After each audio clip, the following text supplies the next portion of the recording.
Hello mga masters, nagpintura tayo ngayon. First coating natin is white.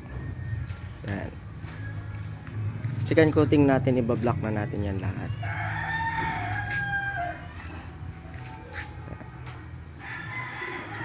Ito yung mga masters, oh. Black na siya lahat. Yung isa hindi pa. Yan. Second coating yan. I-coat pa natin yan para maganda yung pagka-black niya talaga.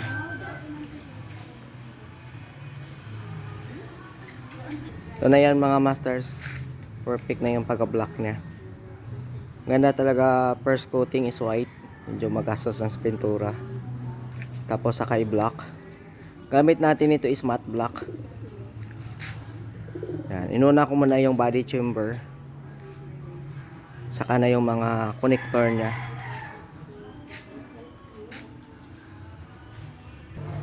Yan yung tatlong bat. Yan. Tapos yung nozzle, pinturahan ko ng orange. Yan, nakapintura siya ng orange. Ganda yung pagka-orange niya. Thank you.